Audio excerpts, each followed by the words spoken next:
Hello दोस्तों, नमस्ते, प्रणाम। मैं आपकी पुष्पा अम्बेडकर नगर से स्वागत करती हूँ अपनी यूट्यूब चैनल में। तो दोस्तों, आप सभी लोग कैसे हैं? आशा करते हैं आप लोग अच्छे होंगे, स्वस्थ हैं, मस्त हैं।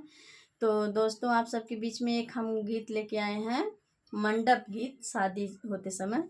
तो तर्ज है दिनेश लाल यादव का, तर्ज है कि अखिया रोज रोज देखे ले डहरिया हो। तो इसी तर्ज का गीत है, तो आप लोग को हम सुना रहे हैं। कैसा लगता है कमेंट बॉक्स में ज़रूर बताइएगा। तो फाइनली चलिए सुनाते हैं हम लोग। मंडप में बैठा जीजा कैला बियाह जीजा, मंडप में बैठा जीजा कैला बियाह जीजा।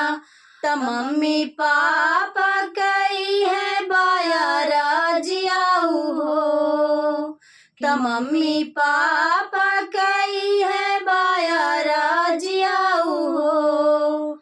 सिकड़ी के खातिर जीजा दीदी मत जलाया जीजा, सिकड़ी के खातिर जीजा दीदी मत जलाया जीजा।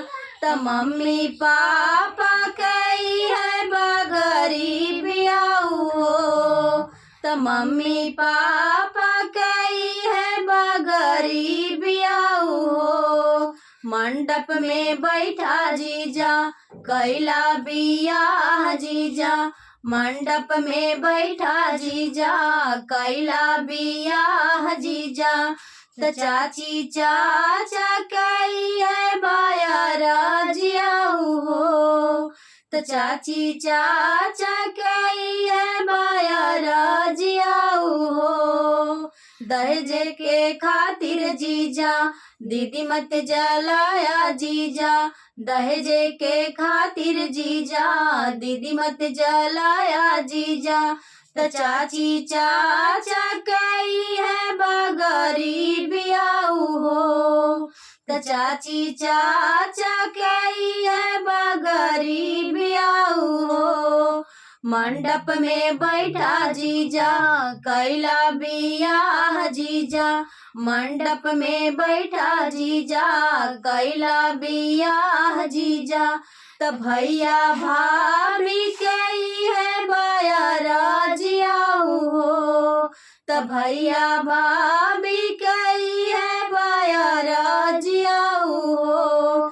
गड़िया के खातिर जीजा दीदी मत जलाया जीजा, गड़िया के खातिर जीजा दीदी मत जलाया जीजा।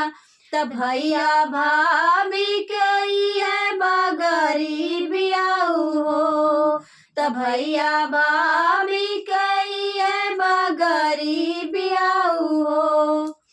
दोस्तों, आप सभी को कैसा लगता है आप लोग कमेंट बॉक्स में ज़रूर बताइएगा। और ज़्यादा से ज़्यादा वीडियो को शेयर करिए। आप सभी को बहुत बहुत धन्यवाद।